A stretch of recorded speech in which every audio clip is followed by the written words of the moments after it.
You are listening to the After the Timeout podcast, hosted by Todd Zazadil and Jon Pilicki, two high school head coaches looking to help others spread their passion for the game of basketball.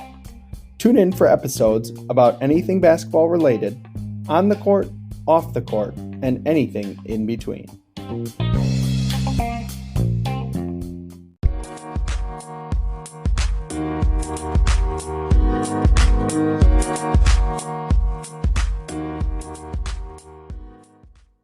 Today's episode, we are excited to have Mike Greenman on of Vreps, also played at Williams College, graduate assistant at Northwestern, worked the NBA Combine, done a lot of awesome things, but now he's currently at Vreps.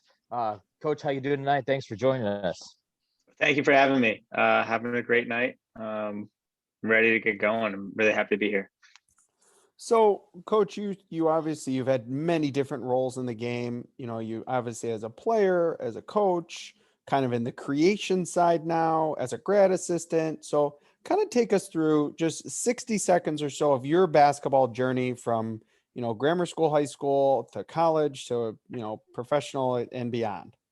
Yeah. So I'm from a basketball family. My brother played at Princeton. My dad played at Bucknell. So growing up was basketball for me. My brother's actually currently the assistant coach at American University.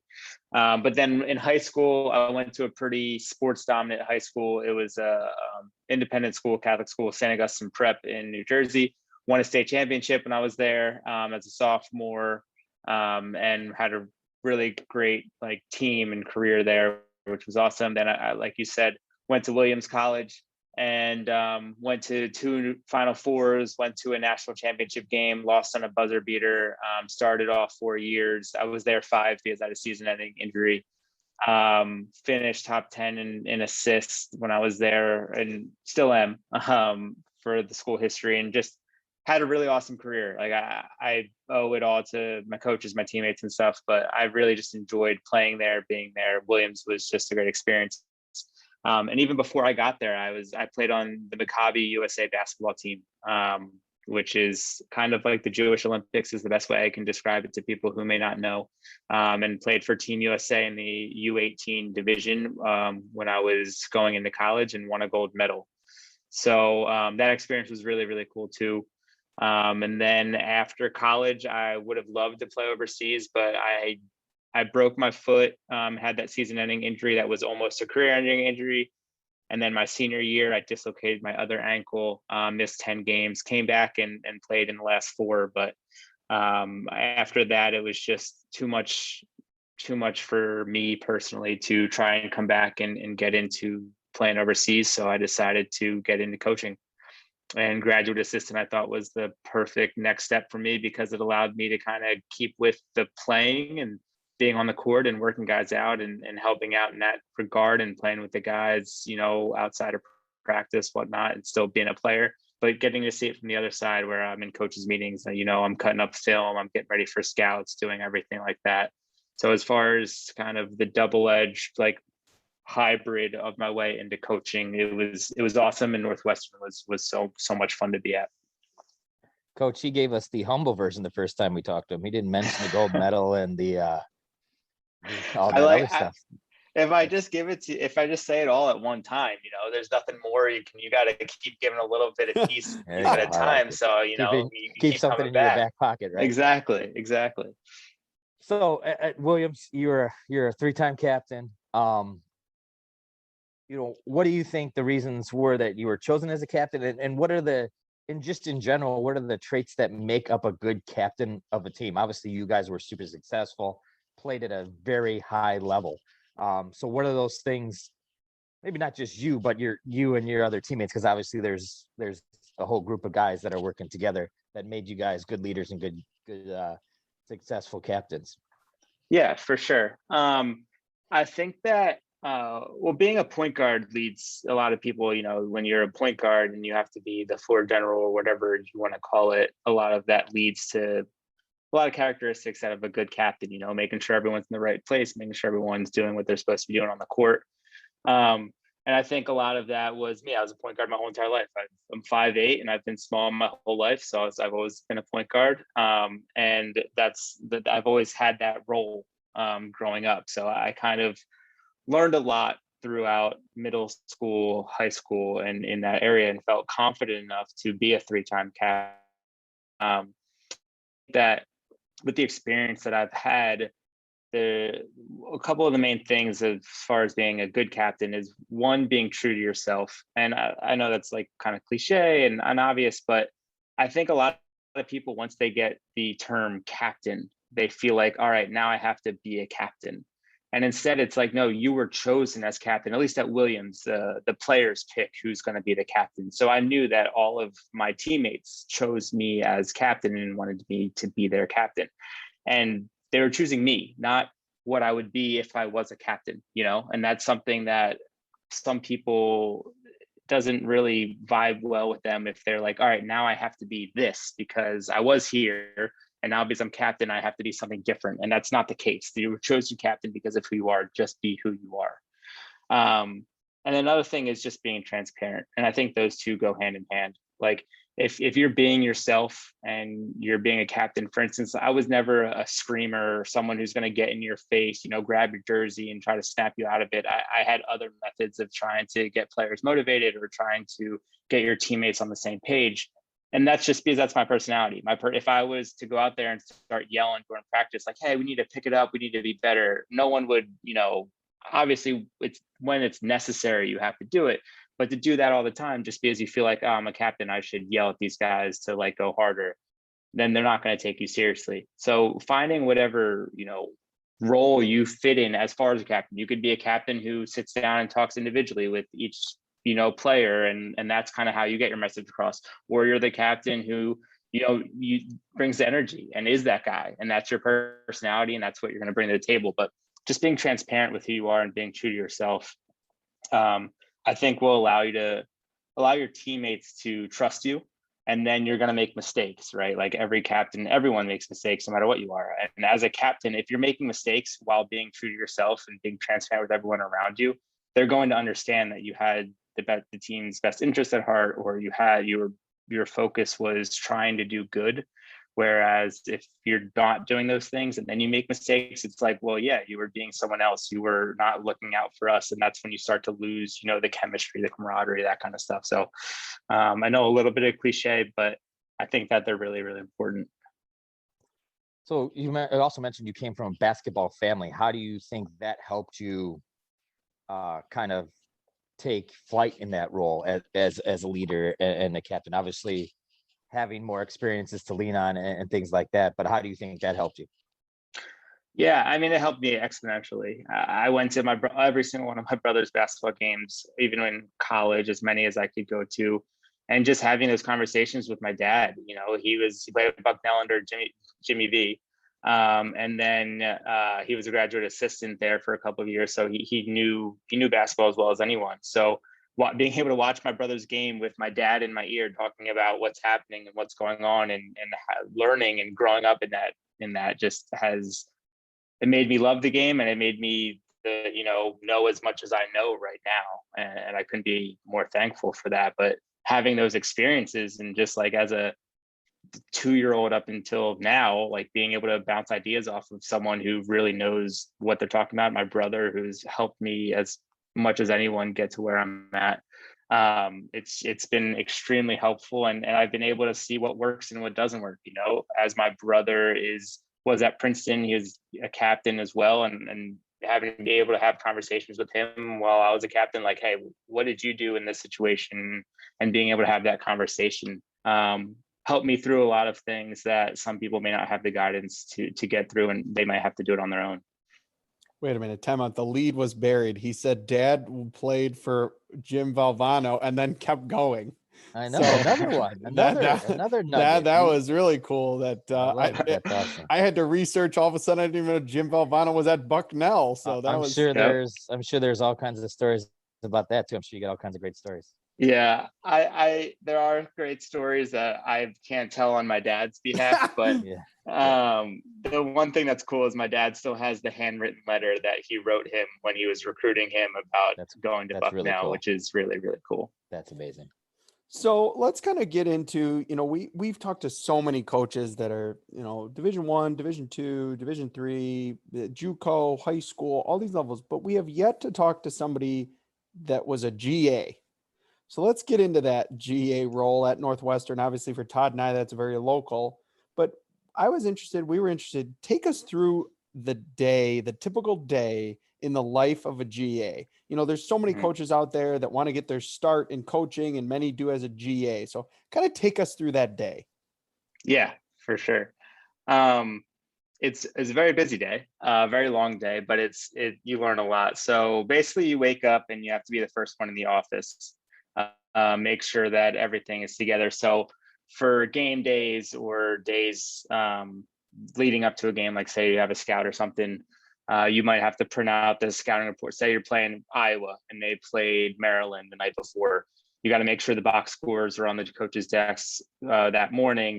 Make sure the film's on their computer before they get in, so that when they get in, they're ready to go. They can see who played well last night. If there's an injury report or something that happened that game, let them know what happened, just in case they couldn't watch it that night or whatever, and have that ready for them first thing in the morning. Then usually you spend your first hour, 2 hours cutting film. Usually, the way that Northwestern did it is we had 3 graduate assistants and 3 assistant coaches. So each assistant had their own scout, and you as a graduate assistant would be responsible for that scout. So you would cut up the film for those games, usually 5 or 6 games total for that one scout, and put it on the coach's computer as you go, so that they can see what offenses they were running, what defense they're running, that kind of stuff. And obviously the coaches do their own scout, but this is just to make it easier for them to watch. So they don't just have to watch the whole game. They can look at certain clips if they want to. They can look at, all the offensive clips, all the defensive clips, however the coach likes to do it, work with them. And then before practice, say practice at 2:00. So right around lunchtime, or you grab a snack and then you go right down, and guys get there early to get extra shots up.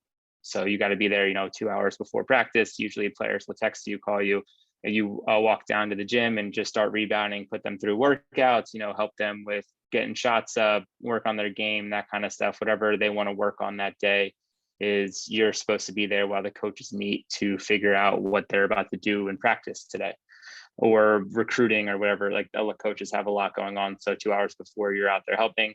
Then an hour before, usually the coaches would come down and do their own little workout, or the guys who came in an hour before, 2 hours before, we try to, stagger it. So you don't have 15 guys in there 2 hours before practice all trying to get shots up. You have 2 guys come in 2 hours before, 2 guys come in an hour and a half before, and work it like that. And then once practice happens, just doing whatever needs to be done. So wiping up sweat on the floor if someone falls down, that's like something that you might have to do as a GA. Working the clock, keeping score of different games that are happening in practice, as well as like having a maybe be a body out there in case they need someone to like help out in a drill, or help with the coaches. Like if you go into stations and it's like, all right, we're going to work on defense here, they might be guarding you, and while you're helping them with drills, doing different things like that. Filming practice while it's happening, so that the coaches can then look at film that night, right after practice. All of that's happening between the 3 of you and the undergrad managers as well. So making sure all of that is ready to go. After practice, same thing. Some guys like to get extra shots up, so you stay probably a half hour after practice, help them get shots up. Then you clean up the gym, whether you guys use pads for the drills during the game, during the practice, or needed something extra that day, clean it all up, make sure that the practice is on the coach's computer. And that, so say you practice at 2, you'll be done by 3:30, or sorry, 4:35-ish, 5:30, depending on how long practice went. And then at Northwestern, your classes are at night. So we would be done at 5:30, and I'd have class at 7 downtown in downtown Chicago. So usually we get out of practice at 6, get out of the office at 6, immediately hop in my car, take the train down to downtown Chicago, have class from 6 to 9:30, and then drive back to my apartment in Evanston, be back around 10:15, 10:30. And that's typical average day of a graduate assistant. So obviously we know the rewards. I mean, everybody knows what they're striving to when they're a GA. When you were a GA, you obviously went through a lot of the day, but what was the biggest challenge for you? I think that this happened specifically my first year because my role was increased a lot my second year, so I didn't feel it as much. But the first year, it's tough to feel like you're having a true impact on the program, and you shouldn't feel that way. But because, especially for me, I was a college athlete coming out of Williams, where we had so much success, and I was starting, and that comes with just confidence from myself. And then going to a place where you're back at the bottom of the totem pole and kind of have to start over again, doing menial tasks, refilling the fridge if it needs more Gatorade or water, or making sure, a guy has a ride to practice because class got out late or something like that.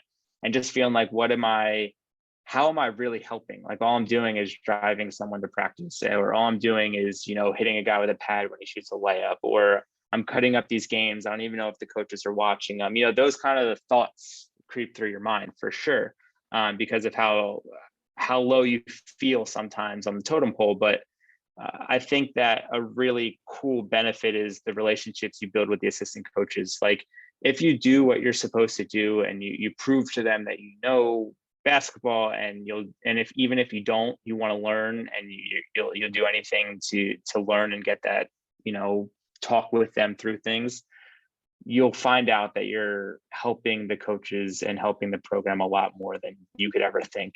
But it's hard because your first year there, you may not have that relationship with the assistant coach where he doesn't feel comfortable asking you to do X, Y, and Z. But by that second year, you guys are tight. Like you're hanging in the office, like just shooting talking the breeze, whatever, with your coaching staff and having a great time, and you feel like you're a part of the guys. And that takes time, like with anything, like even a new assistant coach, a new director of basketball ops, you got to earn your respect.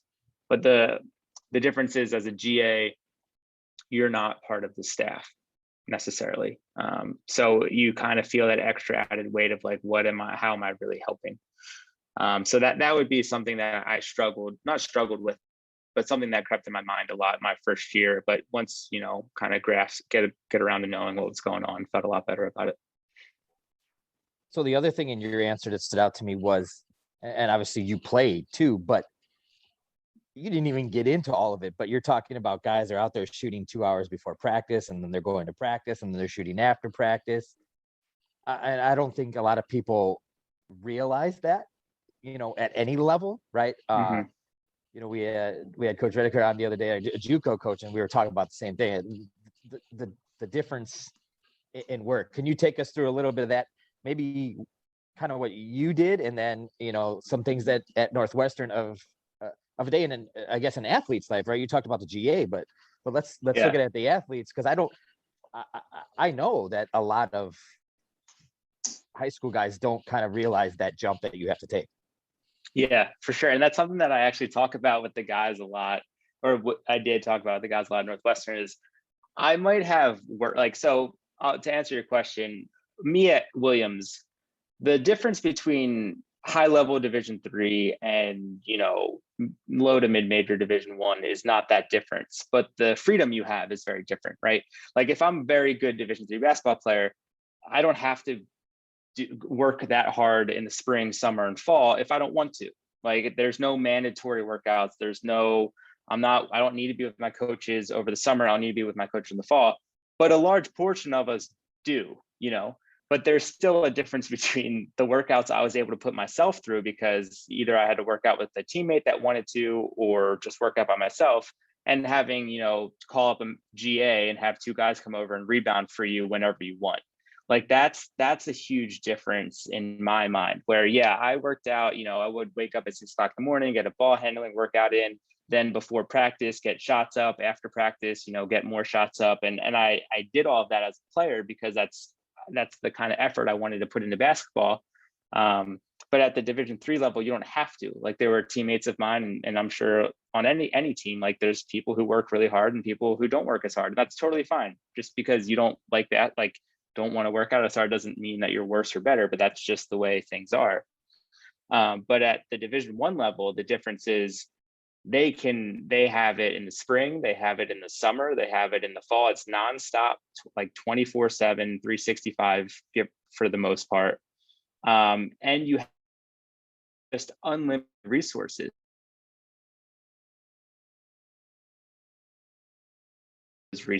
The best thing that you can do, like, you can use a GA to rebound for you, 3 times a day, and then you can go to the athletic training room and get treatment every single day for an hour, 2 hours, whatever you need.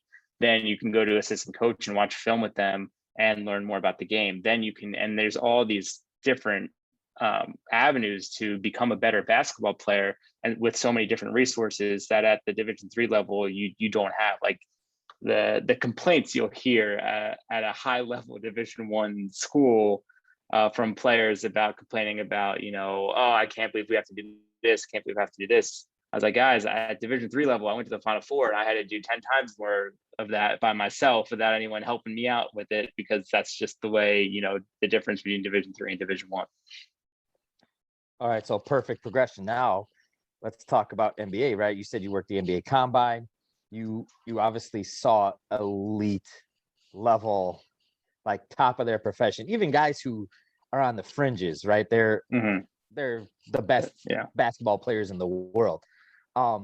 So what were some of the things you saw them doing to get ready to play professionally, right? Because that's the next step. You just talked about D3, we talked about D1. Now let's talk about, those NBA guys. And obviously they have more resources as well, like another step up. But they're also, to get to that point, their work ethic and the things they do, are also a step up. Yeah.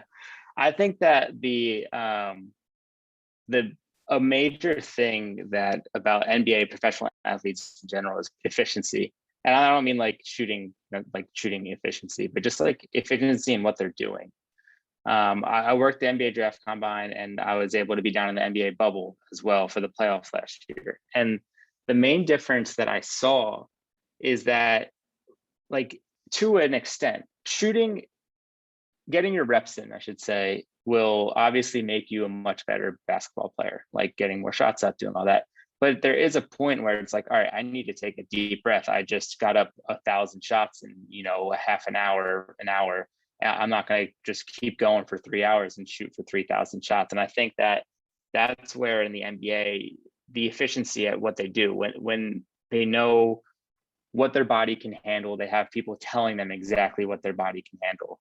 They have people telling them, like, all right, this is how you're going to get, this is what you need to get better at, and this is how you're going to get better at it. And kind of having that efficiency with their workouts, with their work ethic, just really propels them to a whole different level, and just having all, like, again, those resources just really can propel different players, and the athleticism is unbelievable. I was, one of my jobs at the draft combine was watching the Max Vert, and that was just so much fun to watch. Just those guys are just so athletic, and it's funny to see them trying to get to where they want to be, and just it was really interesting.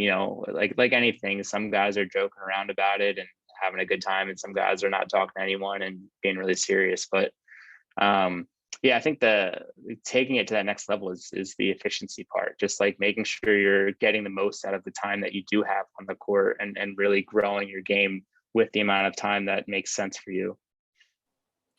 So I feel like every question we ask him now, Todd, he's going to say that he was some fact we didn't know, but we saw that you were 43% from the 3-point line in college.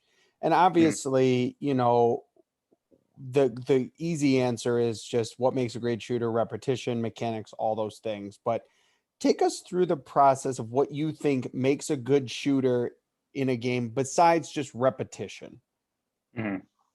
Yeah. I think that some of the obvious answers are like you want to try to shoot the same shot every time, that kind of stuff. But mentality, I think that people don't understand the mental side of shooting, or to the extent that how important it is. Like you look at it with free throws. How can a guy who shoots, so many threes, unbelievable, but steps to the free throw line and might shoot like 75%, which is still good, but like, or 65, 70% from the free throw line. It's all a mentality. You have to, in order to become a great shooter, to get over that hump, you have to just have supreme confidence in yourself. And that's why reps help a lot. Obviously, besides like the physical nature of getting muscle memory, for a lot of people, when you get up the reps, you build confidence. Like, hey, I put the work in. I know that I can make this shot. I know I can do this. But whatever it takes to take that mental jump and be like, no, I am a good shooter. I'm going to make every shot that I shoot. And that's another thing with that. The mental side is like, some people shoot shots because they feel like they're open and they should shoot it. And then there's some people who shoot shots because they think they're going to make every shot they shoot. And that sounds kind of funky, but it's something that I really struggled with in high school and got a lot better at in college, is making sure every shot counts. Like when you shoot it, you should every single time think this ball is going in. And if not, you shouldn't be shooting it. But that mental aspect of it, I think is so key to becoming a great shooter. All right, so now let's go to your non-playing professional side, your 9-to-5 job, right? You're working with Vreps. This is kind of multi-part question, but you can kind of all lump it into one and just tell us about Vreps. But your guys' mission at Vreps, what you guys are trying to do for the game of basketball and help the game of basketball, and then just a little bit about the software and the app and all that good stuff. Yeah, for sure. So now I work for Vreps. It's been a little bit over a year, and it's short for virtual repetitions, and we try to do exactly that. So our basic aspect that we do right now is basically trying to give coaches a better communication with their players, being able to coach while they're off the court. So we are basically draw software that you draw 2D play on your computer, the way with X's and O's, and then we turn those 2D drawings into 3D animated players running through the plays. And you can watch it on your phone, your iPad, tablet, however on the computer, however you want to do it. And basically the way it started was we wanted to have a way that players could learn the plays better than walking through it on the court. You're not always, one person may not know the plays as well as the other 4 players. And the other 4 players aren't always going to have the time to sit there and walk it through it with that guy who can't seem to figure out the play. So that's kind of how we designed it. That's where it started. And you can use our app to play through it like a video game. So now you draw the 2D plays, you watch it on your phone, and then a virtual joystick pops up, and you literally control any player you want on the court and have to make them run through the plays that the coach just drew. So now instead of just watching film, you're actually going through it yourself, which just takes that learning aspect to a whole new level. Like when you're watching something, it helps, but when you're actually doing it yourself, like psychologically, when you're actually doing something, you just learn better in general. And then you can add options to our plays. So this is another really cool function, and comes back to our actual mission of, we just want to make basketball easier to learn for everyone. Like we think that in certain areas of the country, certain areas of the world, there's not a huge amount of people who necessarily know the game of basketball. Or you might know players who are super talented, but just never had a coach growing up who could teach them the game of basketball. And we want to be able to do that and be a tool for players who are trying to learn. So we have this options that you can put in. So now if I draw a ball screen, I can draw that the defense one time hedges, and I can draw that the defense one time does a low drop. And then I can draw the defense one time switches. And then going back to playing it like a video game, the player can go into it and play it like a video game, be the point guard or be the ball handler coming off the ball screen. and you can make you don't know what the defense is going to do. They might hedge, they might switch, they might drop, and then they have to make the correct read, make the right pass, and learn while they're playing like a video game on their phone. And with, kids in general being more and more apt to learn visually on video games and playing Xbox, PlayStation, all growing up, that kind of stuff. It's been very, very helpful with the teams that we've worked with so far.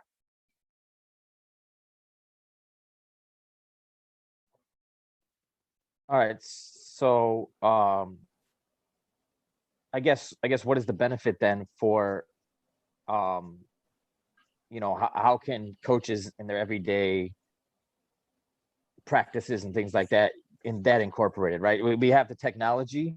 How would you best see them put in their put it into practice, I guess? Yeah, for sure. So we're working with the Cleveland Cavaliers, the Howard University men's basketball team, and Michigan State women's basketball team as of last year. And that was the first year we sold, and it was during a pandemic, like sold our product. And that was during a pandemic. So obviously, but what most of those teams used it for were either to learn the plays or to learn the reads. So if I'm a coach, and say I have 7 plays that I put in for my team, and if they switch or if they hedge, we're going to run a play differently. Now the coach can draw those different options based on what the defense does. And now I can not only learn where I'm supposed to be on the court, but also learn the different reads. And I think that for high school and youth level players, that's really important, because I remember when I was in high school, there was a lot of times where I felt like I was running the play because the coach called the play, not running the play to get the end result of getting a good shot, which is why coaches put plays in to get a good shot. And this kind of helps you learn those plays faster, where it's like, all right, I did it 20 times last night on the phone sitting in bed. When they hedge, I'm going to take one more dribble and hit the other guy coming up from the corner, or I'm going to hit the roll on a bounce pass on a quick slip pass, or whatever that read is. And now they've went through it and done it, 10, 15 times. And next time I practice, instead of thinking about, all right, I set the screen and then I come off this screen and I need to be here for this play. It's, oh, wait, I saw the defense did this. I'm going to make the correct read and maybe score now. And being able to actually teach them not only where to be, but why you're doing certain things. So we have a quizzing feature as well, where coaches can put in questions, where a question pops up and it says, hey, what defender should you be looking at for this offensive read? And then the player will select the answer. And then the coach, if they got it right or got it wrong, the coach can put in their own explanation. You should have been looking at player X, because if he stays with your man, then you're passing it here. And if he doesn't, then you're going to drive the lane. And now as a player, you're not feeling like, I keep running these plays, I don't know what I'm supposed to be looking for, why I'm doing these certain reads. Now you get that why aspect of it. Now you understand what the coach is looking for. So now instead of, all right, on this play, I'm running to the corner and then I'm running up to the wing. It's, all right, on this play, I'm running to the corner, but if the defense is guarding me like this, I might cut back door. And being able to add that level of sophistication and learning to it on an app on your phone has been really, really useful for a lot of different coaches. So obviously we're the After the Timeout podcast, and we would like to ask things related to a timeout, but we wanted to make it unique kind of towards you for your playing experience. So thinking about timeouts as an athlete, what were things you were looking for from a coach in a timeout? So like when you broke the timeout, what were you looking to have in your mind? Mm-hmm. Yeah, that's a really good question. I think that in the timeout, when I was a player, the thing I was looking for the most was like, I think that a lot of coaches or some coaches harp on what happened. And as a player, I really wanted to know what we were going to do next. Like in my eyes, learning from the play before or what happened 3 plays ago isn't as important as what our plan is for the next 3 plays when you're in the heat of the moment and heat of game. So I always liked it the most when a coach would come in, and if it was something good, obviously, be like, oh, it's a great job, blah, blah, blah. But like take, say you have a minute timeout, take 10 seconds, 15 seconds to go over what may have just happened. Something might be, hey, we're going to switch this now, blah, blah, blah. But going forward, all right, what are we going to do for the next 2 minutes before the next timeout, or the next 5 minutes before the next timeout, in order to continue to win the game, or to climb back, or to do whatever needs to be done. I think that always looking to what's going to happen next and being positive in that vein was really important for me as a player, because it kept me focused on what's happening, and not me worrying about, I messed up 3 plays ago and now coach is yelling at me about it. Now I'm all in my head about it. Instead, it's just like, hey, this is what we're doing now, and this is how we're going to make our adjustments and win the game. Okay, so we like to do a top 5 at the end. And you've been through every level, every experience, your family. You've dropped some nuggets on us here along the way. Your top 5 takeaways, regardless of level, throughout your experiences, that make a basketball team successful, because you've played at successful levels. Your family's been successful, obviously at Northwestern, and even in the NBA. So what makes a team successful? Yeah. I think a clear like a clear vision, just kind of like anything, even in business, like having that, like, what is our why? What is this mission statement? What are we trying to do?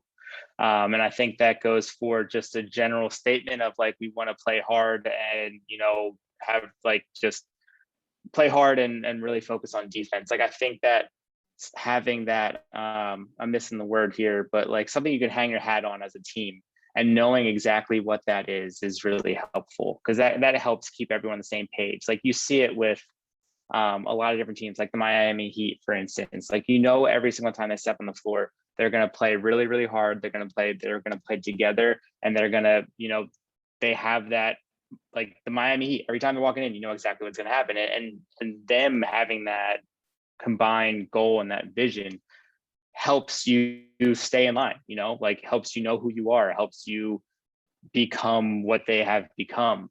And then having that one, specific thing that a team can hang their hat on is, I think, really, really helpful. Clear line of communication is also great. Transparency, like with the great teams that I've been on, the coach telling me, who, like, what's happening. For instance, I'll never forget this. My freshman year, came in and dropped my last nugget on you guys, which I did before, but Duncan Robinson was my roommate. He plays for Miami Heat now, but so my coach never started a freshman before ever going into my freshman year, and I thought that I was going to be the first one. And then Duncan was starting, and I wasn't starting. And at that time, I was an 18-year-old who thought he was awesome and going to play basketball in college. So when that happened, I was upset. And before the first game, say the day before the first game, my head coach came up to me, Mike Maker, and he said, "Hey, Mike, I just want you to know you're going to be the second guard that comes off the bench for tonight's game. Like, I think that you're capable of a lot better than that, but you haven't proven that or shown that in practice yet. And I can't do that to the guys just based off my hunch. You have to prove to everyone, not just me, that you've earned a spot to play and be the first person off the bench for this game." And as hearing that as a player, it hurts, but at least he came up to me and told me, "Hey, this is how it's going to be. This is why it's going to be like this. And like, we can talk about it." And I think that was huge for me as a player, just having that transparency, like knowing like, okay, he didn't think I did enough in practice. Like, I'll go out there and I'll show him what I'm capable of in practice, and have that communication, I think, is huge. And it gets the players to trust you. From that point on, I knew Coach Maker was going to tell me what he was thinking and why he was thinking it. He didn't hold back from what was happening. And he did it in a very, he didn't do it in front of the team, pulled me aside and told me so like I could, internalize it. But just having that kind of transparency between players, between coaches, I think is really, really awesome, and makes a team, kind of take that next step, because the chemistry is there. You trust each other, and trust is a really big part of it. I've been on teams where the trust wasn't there, and it's really easy for that one thing to not be there, and things start to crumble. So I think those are the two main points I'll say. I don't want to drag on anymore, but just transparency and trust, and then something to hang your hat on. Well, Coach, we greatly appreciate you joining us tonight. We were really looking forward to your episode. You provide a unique viewpoint just in working in all the different kinds and levels of basketball. And so we really appreciate you being on and giving us time this evening. No, thank you so much for having me. I really enjoyed it.